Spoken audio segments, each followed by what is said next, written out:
body, it's the facts we bring, yeah. Whoa, yeah. Whoa, oh. Uncle's thing, tis an uncle's thing. Pull up on the body, it's the facts we bring, yeah. Whoa, yeah. Whoa, Hey everyone, welcome back to the Unkles Podcast. Today we're joined by Stephanie, entrepreneur, remote sales pro, and proud mum. She's here to drop some gems on mindset, money, and making it work. Stephanie, how you going? I'm good. It's so good to be in Brisbane. Like Melbourne weather. Yes. No, not the vibe. So as soon as when we were landing in Brisbane, the sun just hit my face, and I was like, "Why is it so hot already?" Yeah. It's so warm here, and Brisbane. We get. I think the stat is 150 sunny days a year. So half the year is sunny and most of the year is warm. That must be so nice. Melbourne, I think we get maybe like 15 days or a year of just like maybe 20 degree days. Yeah.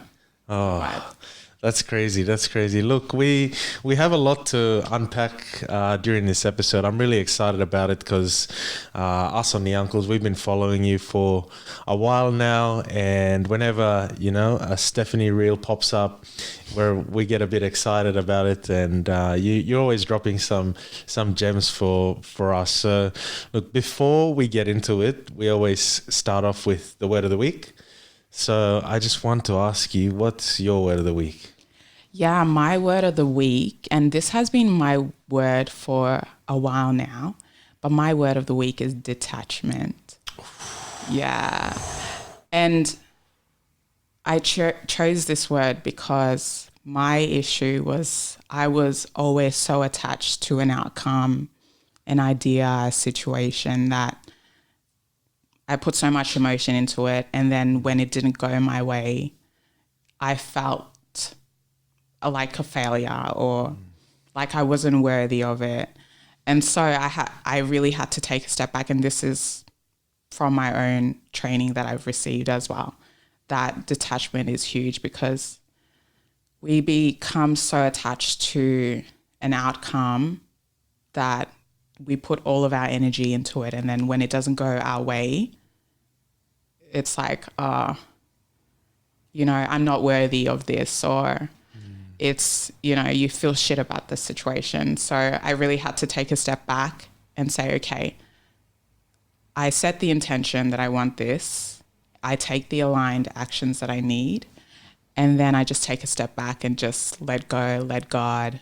And whatever outcome comes from it is always going to be in my favor, whether it's that job I applied for and I didn't get it, or, something, whether it's a relationship, it's always going to be in my favor. And that's how I sort of view it now. So detachment is very good word for people who like control. Yeah, whoa, that's amazing. That's a huge word, detachment. I really like that, and I like the way you put it there in terms of not being too drawn or concerned about the outcome, just sitting back and sort of letting things flow. I think I'm a big believer in that as well. So yeah, that's a great word. Look, let's get into it here. Second question of the evening is, where were you born and raised? Take us all back to, your roots. Yeah. So I was born in Lae, Papua New Guinea. And I spent majority of my, it was like the first couple of years there. My mum traveled a lot when she was working, and then I'd go stay with her older sister, Mama Tekla in Wewek. And then she got a job in Melbourne working in IT. So we moved here, not here, but Melbourne when I was maybe 4 turning 5. Wow, that's young. Yeah. Yeah. So we've been in Melbourne like ever since. Yeah. Wow. How was that? Because I mean, at the time you probably wouldn't have known what was going on. Maybe you would have, had some early memories, but was that transition challenging for you and your family? Yeah, but well, because I was quite young, I didn't really understand. I recall a memory of us like leaving. We had to leave super early in the morning, and all my family was there crying. I hear my aunties crying and my mum, and they're all embracing each other. But I didn't really understand it. I think the real like challenge of the transition was like when I first started school, and I was speaking Pidgin, and we weren't allowed to speak that other languages, and we had to learn English, and so that was really hard. I have 3 siblings. I have an older brother as well, and he sort of went through the same thing as me, where we were like, okay, now we have to kind of mold ourselves to society, and where we initially moved was like predominantly white people. Yeah. So it was like I was like, where are all the people that look like me? I didn't really understand what was going on. So that was a interesting time in my life. Yeah. Yeah, we always talk about it on the Unkles because it was a tough time for us, a challenging time for the 3 of us when we did come over. And then, as you said, you try to integrate into Australian culture. You sort of have to, push your PNG version to the side, and then, try and assimilate into, what they do and how they speak and things that they like. So it's a challenge because, you want to be this PNG person, but also you want to be an Aussie. But as I got a bit older and, you go through life, you just sort of try to understand, to have balance. Yeah. Of both. And it's so funny because my partner's Aussie, and she knows that whenever I speak to my PNG mates, I'm changing this accent. Yeah. It goes straight PNG. And then, when I'm with my Aussie mates or when I'm at work, I have quite an Australian accent. Yeah. And I just do that because it's easier for people to understand you. Well, I think so. I don't know. Yeah. When you go through those different, I guess, accents or not accents, but you're changing your sort of persona. Yeah, I absolutely agree with that. We're like chameleons, and I'm sure like a lot of us will understand we have to shape ourselves to fit who we're speaking to. Yeah. And I think to a sense we also have to be genuine in who we are and not always feel the need, like if we're speaking to a group of white people, to act a certain way. And I think that took me maybe like 18 years to really understand, wow, actually, no, you can be your authentic self. And if people choose not to accept you for that, they're just not your people. Yeah. So, That's I like that. That's powerful. Look, childhood memories for you growing up in Melbourne, you touched on it a bit there, challenging, going through school, finding out about yourself. But what were some of the, memories of growing up down there? Yeah, I think, we used to live in a place called Berwick in Melbourne, and they were like predominantly white. And I remember my brother and I were like the only black people there. And so, they had like no hat, no play. I didn't really understand the concept of that. Obviously, Tokpisin, we do have English in it, but there's like my mum was already teaching us English at home anyways. And then they had to transfer us to an English learning school. My older brother and I, and we were probably there for like 3 months. But we would get in trouble in school a lot just because we didn't understand how certain things work, or because people didn't understand that, there's black people that exist. And so I would get in trouble for a lot of things I didn't really understand. And then I remember my mum's company moved. So we moved to a closer location, and it was Noble Park, and Noble Park is like multicultural. Like I have never seen so many black people in my life in the one community. Wow. And I was like, oh, okay, yeah. So this is not just like white people that live in this country. But I also remember, like, obviously at home we watch a lot of movies, and I was like, Christmas came around, I was like, where's the snow? I was waiting outside, like, asking my mom, where's the snow? Does it come like Christmas Day? Yeah. But yeah, funny. Good memories. I you know, my brother and I, we played outside a lot. You know, we didn't have, you know, internet back then. Was like my mum had her little work USB that she had to top up, and then we didn't even know how to use the computer. Yeah. But yeah, playing outside, hurting ourselves. Yeah. A lot of good memories. Like the first part of my life in Melbourne, I don't really remember much, or the memories attached to that part is like now that I think about it, it's quite negative. But when we moved to Noble Park, where there was a lot of South Sudanese, a lot of Asian people, that's when I started to really open up. And that's really, when I think of my childhood, it was in that era where I was like, okay, yeah, this is where I had fun. But I also didn't really know who I was. So yeah, I was still lost. Yeah. Why do you think you had fun when you moved to that area? I think, well, the house that we were renting actually was owned by my mum's friend. She's from Bougainville. Oh. And yeah, so they live like 2 doors down the road. So her children, we grew up with. So we're very close with them. They were like the first PNG family that we met, you know, when we moved here. So that was good.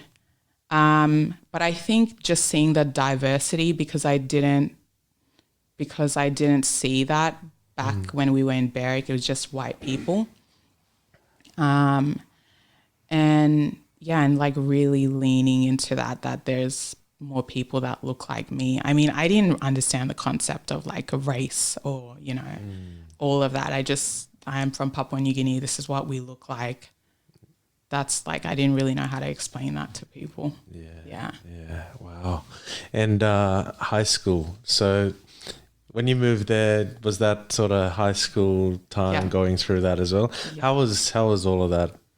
High school, I think I grew up a people pleaser. So high school, I was like, I wanted to make sure all my homework was done. Like I wasn't the smartest, but I wanted to make sure that the teachers were pleased with, you know, the stuff I was doing. High school, it's so funny. Like I didn't really have many friends. I probably had like 1 or 2. So I was very much by myself. Like people knew me as my older brothers. Like everyone called my older brother's name Samson. So I was always known for Samson's little sister. Okay. And he was like really good at sports. So I was like, yeah, I'll just try that out. I think year 11 and 12, when I was like finishing, I'm like, okay, I can talk to people, but I only have like 1 or 2 friends. So after I left high school, it's so funny, like the people that I used to never even want to like talk to, and I just thought they were like snobbish and the popular kids, now we're like, it's weird. It's so funny. I'm like, yeah. But yeah, high school, my high school was very multicultural. So we had a lot of islanders, South Sudanese, a lot of Asian people. There was like, if you were a white person at our high school, you'd stand out.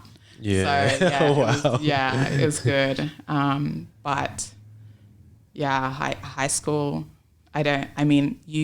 you study so much. Like I went hardcore with my studying, and I'm like, now I don't really remember half of the things that I studied. So it's like, it's sort of a blur. Yeah. I feel like it was the same for me. Like you know, it's just a moment in time. And although I think I subconsciously sort of learnt a lot. I think high school definitely was a period of time where you met a lot of people and you sort of just figured out different races and cultures. You know, your school would have been full of them. Here we were as well. Like we had, you know, all the Polynesians who were always friendly to us because, you know, we're all one soul water, as they say, Pacific. So it was always fun during high school. But would you say in high school that you sort of understood where you were going in life, had a sort of clear focus on your direction, or did that come afterwards? Yeah, I think I didn't really know what I wanted to do. I know I was like, we had this subject called Healthy Human Resources, and it's all about learning about health and nutrition and how the body works, and I was quite good at that. And then I took up chemistry as well to kind of help when I do start applying for uni, because that's like that's the pathway that you follow. Society tells you, you know, high school, and then you go to university, and then you get the job and you stay there and you retire. So that's like, okay, this is what we're supposed to do. So I was going to study, to become a nutritionist, and I was like, oh, but you got to practice what you preach. And I was like, yeah, I can't, because my diet was like, I can't be doing this. So I ended up, at the time, I was an Australian citizen, and I took a gap year because when I stepped out of high school and I was going to go to RMIT in Melbourne, you have to pay like a upfront cost. It was like 10 plus grand. I was like, I don't. It's really expensive. Yeah. So I was like, let me take a gap year and I'll work. And then I just never went back. Yeah. So, but I didn't really have a clear direction. I don't think, and like nothing against my parents, but I don't think I had that guidance growing up as well, which I think is really important. Yeah. So I didn't really know. I just kind of followed what my teachers told me was the right thing to do.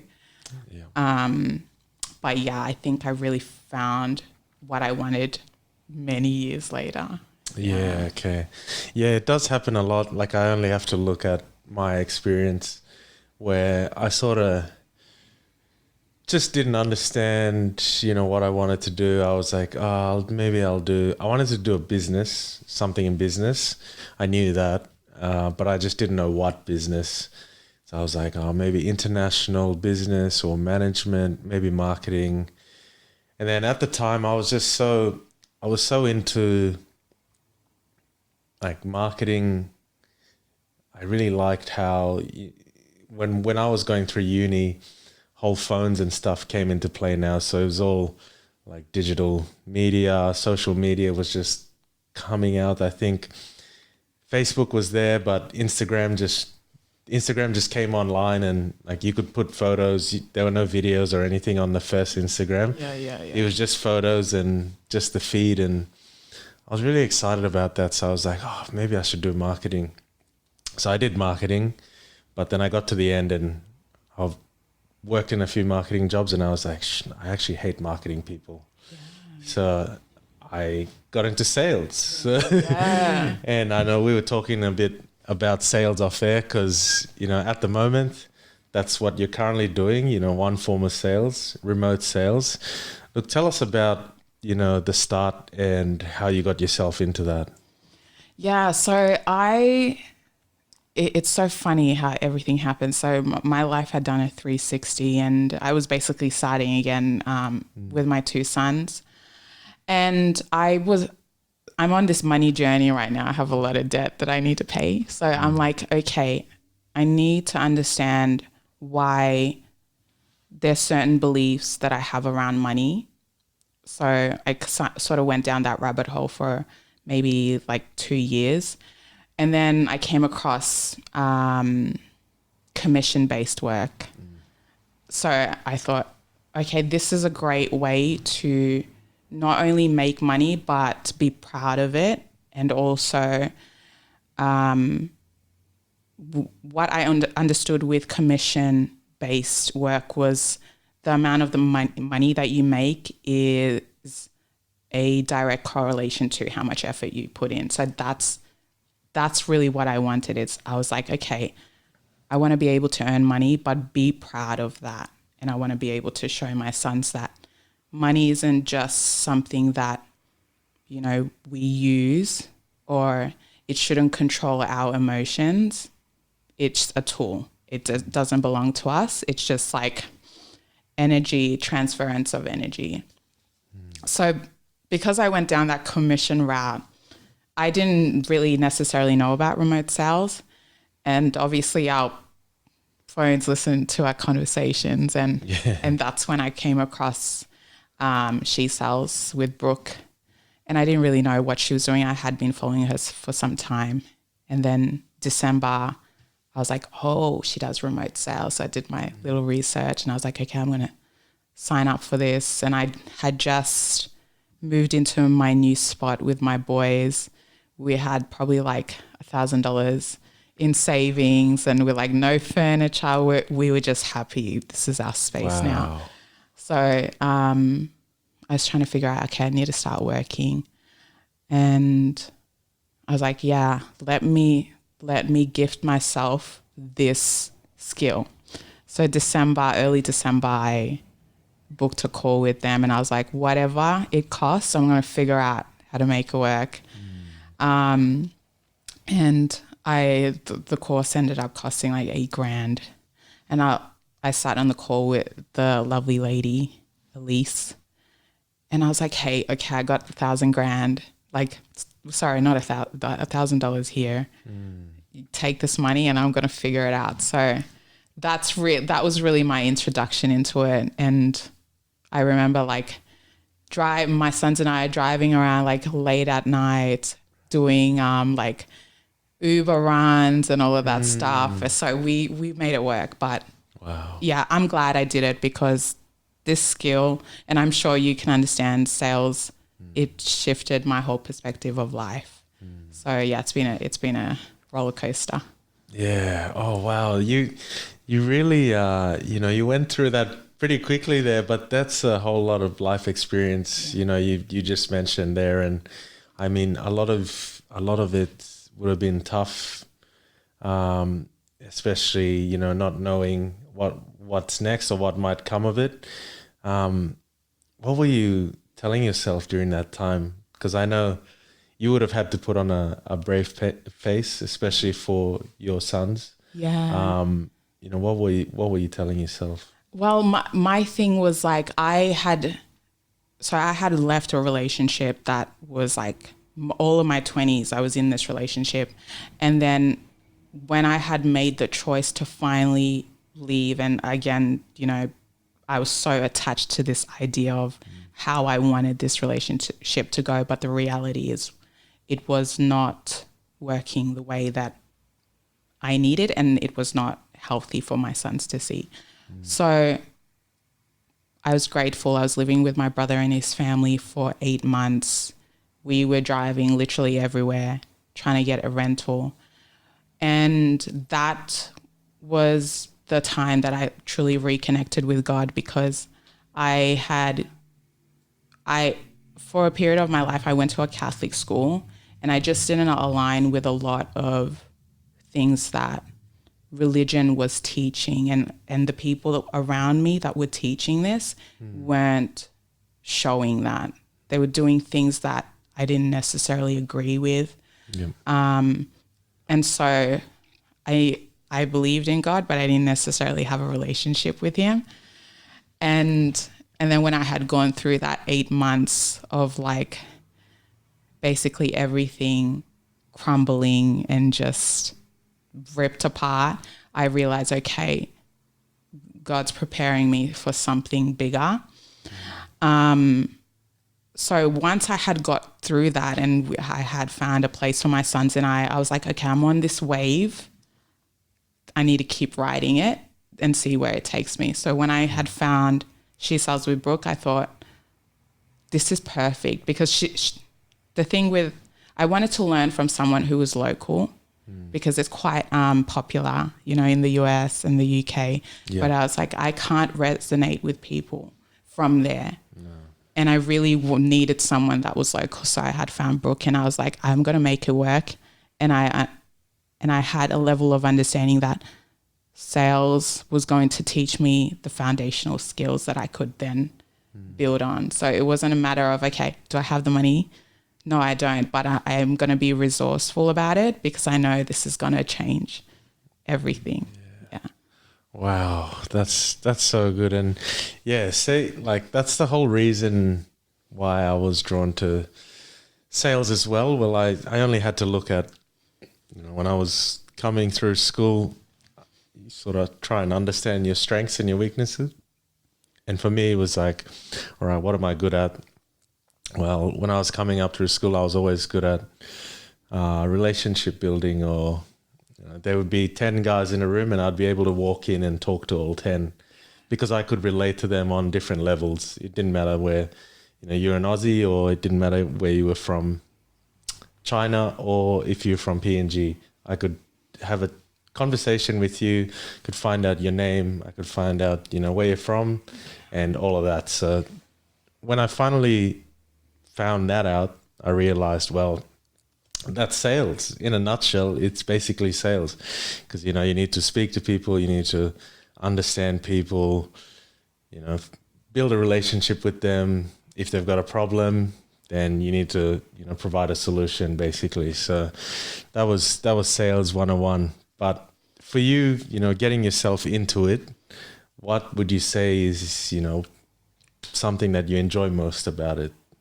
Yeah, when I started, my thought process was like, I'm just going to learn this skill. This is going to be an incredible skill that I'm going to learn. But I didn't realize the evolution that would seed from learning this. And so, yeah, I went into it just thinking, yeah, I'm going to learn a sales skill. And then it was like, no, if you're going, and the thing with sales is you're being of service to people. You're my mentor likes to call it us change facilitators. And you're absolutely right. Like, sales is not about selling something. It's about connecting with someone on a human level, truly understanding the problem that they have. But more importantly, it's about getting them to understand it and not necessarily giving them the answers, because that's not going to hold weight. That's what I found through my training, is that when you give answers to people, they can't really grasp it. But if you're asking the right questions and they're thinking out loud and they're saying out loud, and then they're anchored with the emotion that they feel from it, then naturally, if what you provide for them is going to help, then they will naturally take the first step with you. So what I have understood through my training is that you can't help people if you don't help yourself first. Yeah. So I really had to basically kill my old identity, bury her, and create a new one, because I had a lot of limiting beliefs, especially around money, about who I am, about what I believe I'm worthy of. And there's this great analogy that we use, and you might be familiar with it, but it's the oxygen mask analogy, where, you hop on a plane, they go through, the safety instructions with you. If something happens, the oxygen mask drops down and they give you clear instructions to put it on yourself first and then help the person next to you. Now, a lot of mums would, in my position, would probably put the oxygen mask onto their kids first, or the people that they love. But the idea of that is like, you have to help yourself before you can help the people around you. And that's a huge part of sales, is like the mindset. And that's really why I've really fallen in love with it, because it shifts your whole perspective. You start recognizing words that people say and who they identify as. And, you mentioned it earlier, you said you're the nice guy. Yeah. That's the identity that you believe is true. Yeah. So yeah, it's been like, for the first time in my life, I'm exactly where I need to be. And I feel confident about that. And that's why I'm passionate about sharing this journey, because I know that something good's going to happen from it, whether it's for me or other people that are sort of following my journey. Yeah. Oh, that's amazing. And yeah, I love that as well. And I really like what you said about identifying or understanding when the person you're trying to sell to is starting to say those words that, you know, you say as well. Because I think that's a big sign into, like you said, they're starting to believe in what you're preaching. And that's sales 101, because that's really them wanting to buy your product without saying, you know, I want to buy it. They believe in it. So yeah, absolutely. And not just the words that they use, but the body language, how, you know, you watch the cues, subtle cues, even if they're just answering a question, they're kind of looking away. Yeah. There's hesitation in that, and there's information that you still need to provide for this person. We pay attention to everything, from the words, from the tone of their voice, how you ask certain questions, when to be super quiet, when to be loud, when to step into that like authority, like expert.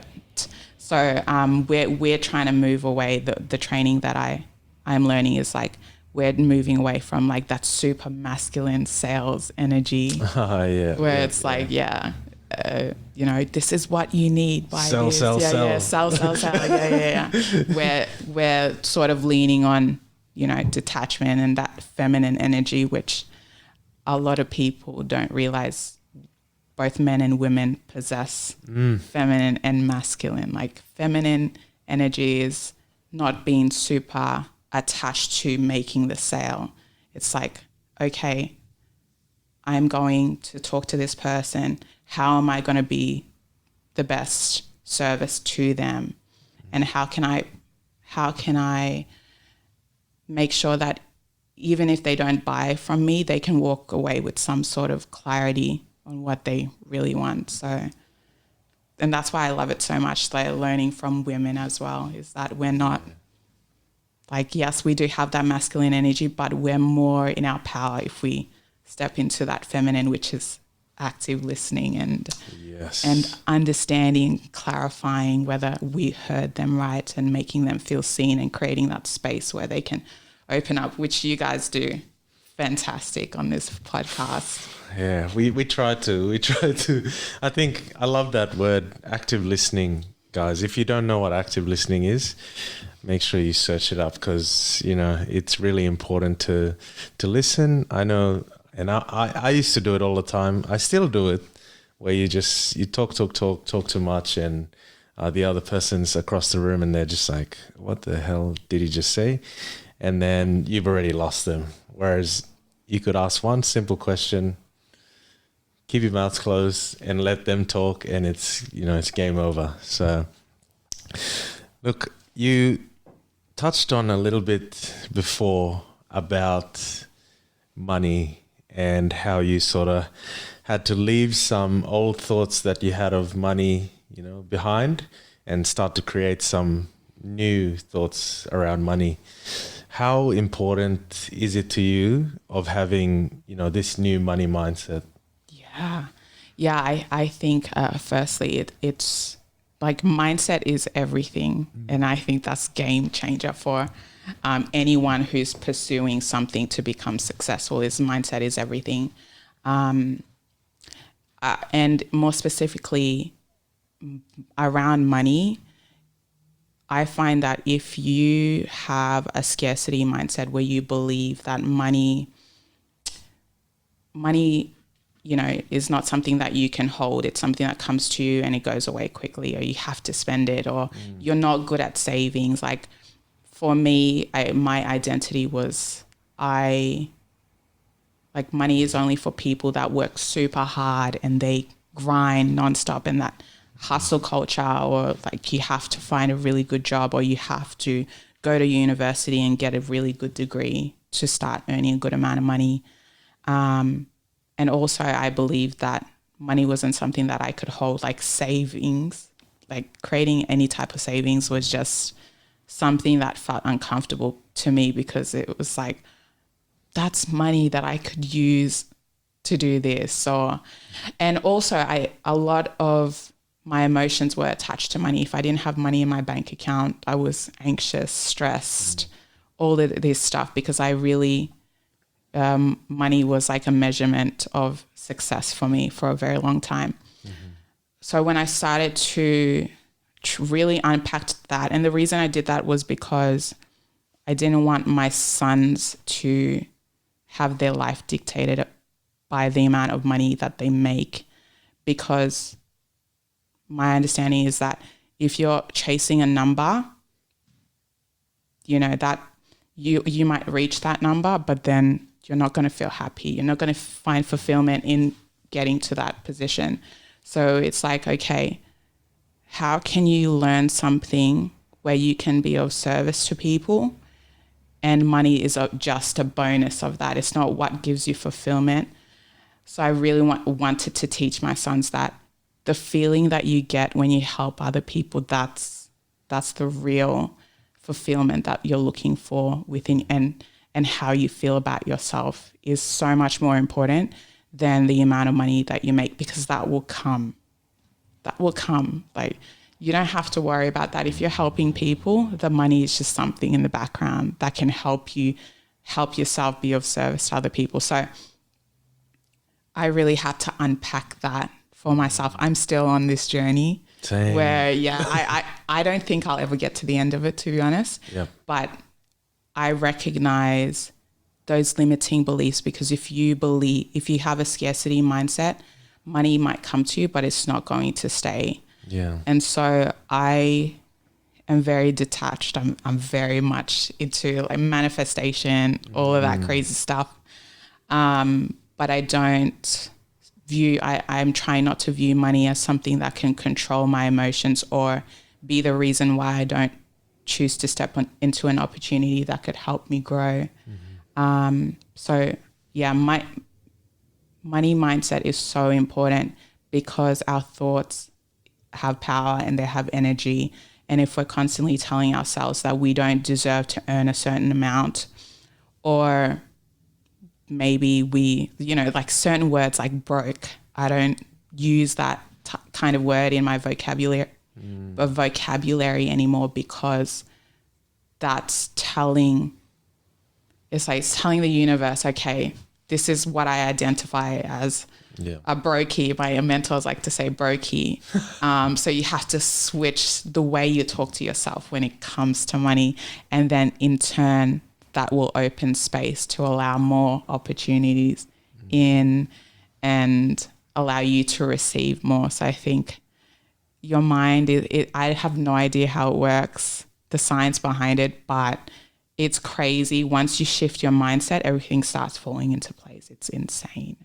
Yeah, I'm a big believer in manifestation, as you said, and this podcast, we manifested this, and now we're here. But I love what you said about money there. I think a big thing is also, I think people don't understand, well, not that people don't understand, but I think for me it's also a cultural thing. Genetically, my parents were never good. Their parents, lived in the village, so money wasn't a thing. They didn't understand money. My parents only came to money when they got a job after school, and then they were never good at savings. And my parents would always tell me this, and I know, what you were saying about telling yourself you're broke and how that registers in your mind. Whenever we were growing up, Mum and Dad would always say that they were terrible savers. So they would always tell us to save money. So they would, whatever money we got, they would say, save it, because, we're terrible savers. But looking back at that now, they were sort of registering it in our heads that because they were terrible savers, that we were going to be terrible savers too. And I am a terrible saver.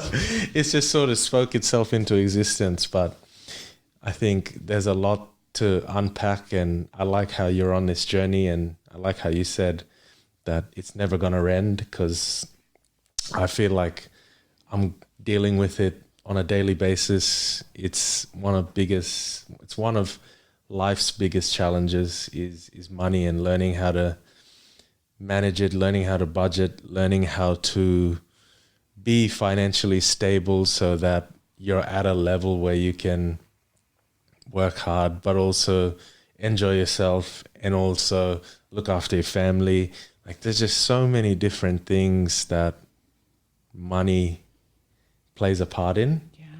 And that's why we need to, have these sorts of chats, because I know a lot of my friends are in the same boat, and yeah, it's definitely a big issue. Yeah, and I love that you shared your story with your parents. Thank you. I think it's important to be honest, about having money conversations with your kids at such a young age. My oldest is 4 years old, and I'm already explaining to him, this is the money that we have, this is the amount we have, this is where it goes, this is why we have to pay rent. Like, be super honest. There's a lot of shame that's attached to money, I feel. And so we try to protect the people that we care about by not talking about it. And also, you mentioning how your parents said we're bad at saving. For us kids, but a great example is like, if I tell my son, don't run in the house, they're going to hear run. That's what they register, right? So, but if you give them clear instructions like walking, please, that's what they register. So being really conscious of the words that we use around money and being open and honest about it, because everyone's going through some sort of, challenge in their life when it comes to money. And yeah, I don't think it will ever stop, because there's so much that I am yet to understand about it. Yeah, like this podcast. I mean, I like what you said about telling your kids, not telling them, but teaching them about how they can be of service to others, and then, by doing something that they love, in return, money will be a bonus thing that comes on the side. I think when you were saying that, I was just thinking about, the reason why we started this podcast. It's like a lot of people think that there's money involved and stuff's happening now, but there's no money whatsoever. We're probably in debt to all this equipment and whatnot, but it's the amount of joy and the passion that we have, the passion that we get and have, because we want to share, remarkable PNG stories. We want to showcase PNG to the world, because we were sick and tired of people asking us, what's PNG like? Are there still cannibals there? So it's about educating those people, but also putting our name on the map. And that's what sort of drives us to every episode. And that's what gets us up at night to edit, all this content and put it out there. That's the driver. And in turn, later down the track, money will come into it, but it's not something we're thinking about now. Yeah, I love that. And my mentors always tell us, where we are right now, if we're constantly making decisions based on like our old identity, then we're going to be in the same spot. So I had this visual in my head when you were talking about, was like, you're on this frequency, this really high frequency, and you can call it like you're in debt, but really you're at a really good frequency where everything that belongs in that high frequency will naturally come to you. So yeah, no, big things happening for you guys for sure. Yes. And look, another important question, but how is it important for you to keep your circle close? Yeah, I am very, and I don't know if you would agree with this, but as you grow older, you become very selective with where your energy goes, right? So I'm very picky with the people that are close to me, and they're carefully chosen because the people that you surround yourself with is going to influence your decisions, the way you think, the way you see yourself, how ambitious you choose to be. And I'm very selective with the people around me because it's like the way that I view it is like your group of friends, mentors, family is like this garden that you're growing. And you have your mentors or the people that you sort of learn from. They're like the shade, the big tree. And then you have your closest people to you who are like the flowers. But if you have one bad weed, it could interrupt the entire ecosystem of your garden. And then you start having those thoughts of, am I good enough? Can I really do this? But if you have that solid foundation in place, there's no way that you could fail. Or if you do fail, it's only part of the process of you achieving this success that you want for yourself. So I'm naturally an introvert.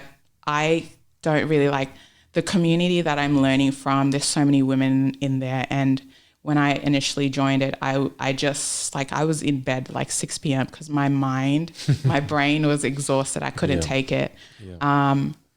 So naturally I'm an introvert. I like to stay home with my boys. If I go out, you won't see me outside for like another 4 months. But yeah, I'm very selective with the people that are around me because we celebrate each other.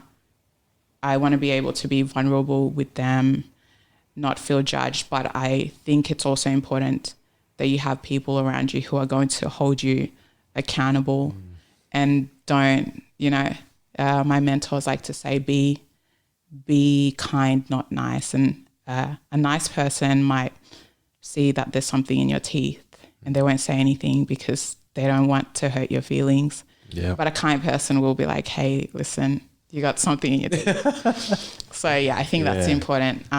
Having people in your life that are going to hold you accountable and tell you the honest truth, and for you to be able to receive that and be like, hey, I appreciate that. They actually want you to grow. So I think be very selective with the people around you. I think you learn that as you grow older, because when we're young, we just want to fit in. We want to be liked by everyone, but not everyone wants you to win. Not everyone will care for you or love you as deeply as, maybe 5 friends. So, yeah. Yeah, that's so important, because I was, when I was younger, I was a big yes man.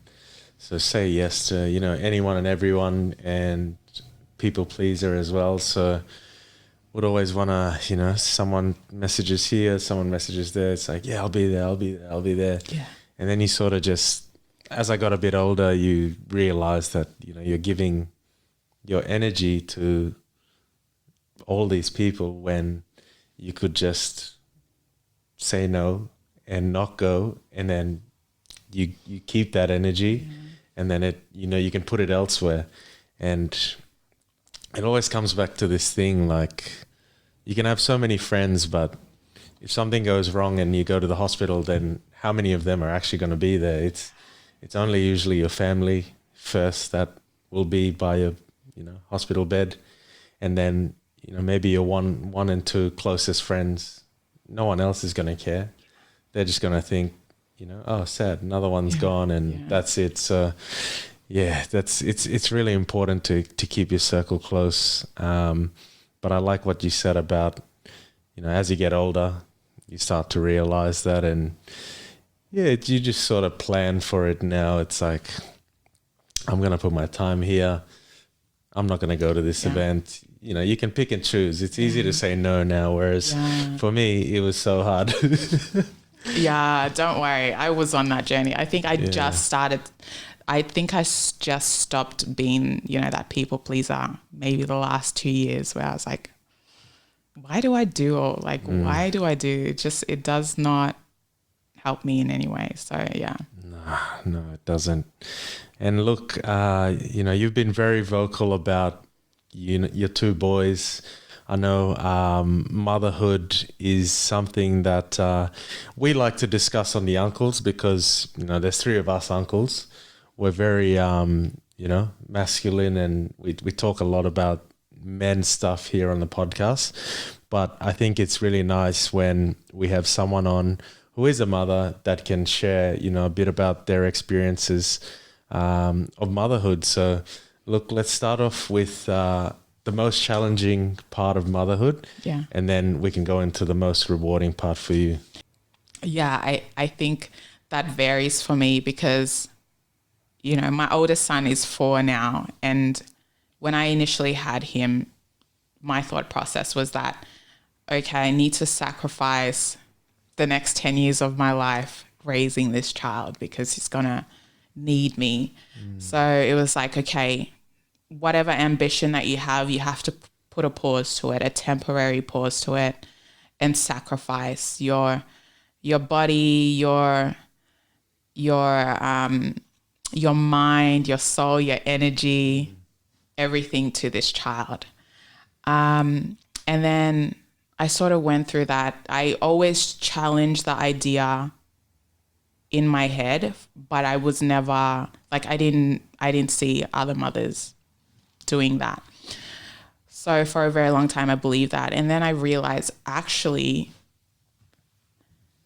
maybe I can't find another mother who does what I want to do for myself. Maybe I can become her. So that's when I was like, okay, I don't know how I'm going to do it, but I would like to build a better life for my son and I. And I understood that there was a level of sacrifice that comes with that, but I just needed to figure it out. So I think that identity that a lot of mums identify with is that we have to sacrifice, and that we have to give everything to our children, and we put ourselves last. Everyone that we care about goes first, but no, it's actually the other way around. You put yourself first, and your children learn from that, and they mimic the parents that they grew up with. So I think that was the biggest challenge at the start of motherhood. And now I think my biggest challenge is, as a single mom, I believe that I obviously can't teach them to be men, and that their father is that person that's going to be that mentor for them, but also I can be selective with the men that they're around, whether it's, the coaches that they're with, or learning a skill. So I understand the concept that I obviously can't teach them to be men, but what I can teach them is to be genuine humans, and to not be so judgmental, or understand that it's okay to be vulnerable with people that you care about. So now it's, for me right now, I'm already looking for mentors, male mentors for my sons that I want them to be around, because there's things that I can't see, your perspective as a man in this world. And so there's a level that I don't understand, that I can't help them with. So my biggest challenge right now is really finding the right men for them to be around, but also letting go of the fact that I can't control who they learn from, because children, I can give them advice, but it will probably resonate more coming from someone that looks like them, someone that sees the world like them. So yeah, that's my biggest challenge, is finding male mentors that can teach them the values that align with me as well. Wow, that's really really well put, I think. Really mature from you to see it like that, but also to share that with us. I think, that was really nice. And look, the most rewarding thing about motherhood, you spoke a bit about the challenges there, but what are some of the most rewarding things about motherhood? My sons, they're actually my teachers. They teach me patience, and they're the other day I was folding the clothes and I was hanging them up, and my oldest son came to me and he's like, "Hey, can I help you?" And I was thinking it would be so much faster if I do it. Like, I'll get it out of the way. But then I realized they remind us to slow down, to really appreciate those little moments where he's trying to figure out how to put the hanger into the clothes. So I think the most rewarding thing is seeing the world through their eyes and enjoying the little things, like my son running his hands through like dirty leaves and like just doing the most diabolical things where you're like, no, don't do that. But no, they remind us to slow down, and they bring out your inner child and let you be playful and not take everything so seriously. So my sons anchor me a lot in that. And I think it's important to be playful and lean into, who you are, your inner child comes out. And I think that's the most rewarding thing about being a mum, is seeing the world through their eyes and appreciating those small things we take for granted.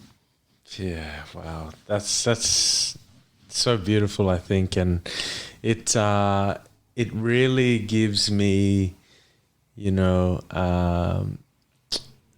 hope, and I guess not motivates, but also inspires me to, one day have kids so that I could, have those moments as well, to be playful, to see the world through their eyes and experience it that way. So no, that's really nice. And look, we're getting to the end of things here, but for everyone out there, what's coming up next for you? In the remote sales world, do you have any other big plans that you can share with us? Yeah, I think what's next for me is really finding an account that really aligns with me, so I can, obviously start making money, but really challenging my skills and learning it and refining it more. The art of communication, and really taking a deep dive into that. So it's become an obsession at this point where that's really all I think about. Or if I'm having a conversation with you and there's certain things that you say, I'm like, okay, let's unpack that together. Yeah. But I would love to travel. I know you travel a lot. Yeah. I haven't traveled at all. I've been back home, PNG. That's about it. So wow. I'm approaching my 30s. So I'm my 30s is going to be my traveling era. That's why I feel like that's the best way you learn about yourself and other people, is traveling, seeing the culture, learning different perspectives. So I'm I've done my 20s where I was relationships, what I want to work on. But now it's my own relationship with myself. So I'm I'm going to do a solo trip without my boys. I'm just going to go somewhere. So that's the next thing for me. Oh, nice. That's exciting. You got to travel. And do you have anywhere in mind yet? And looking anywhere? I definitely want to do the Pacific, but I think the first stop will be Aotearoa, New Zealand. Yes. I think there's just something calm, this calm energy that I need. So I think that will be the first place. And then I need to go back home, PNG. Yeah. And then just the Pacific, and then everything else will come next year. No, I like that. New Zealand's amazing place. Amazing. Look, and last one to finish off. It's been a really great episode. I've loved this chat, but at the Unkles, we always finish off with some word of advice for the next generation that's coming through. It could be, advice for even your younger self. What's something that you would like to share with everyone? Yeah, I think I have two advice. So, and this is something that I tell my sons, is don't be afraid to question everything.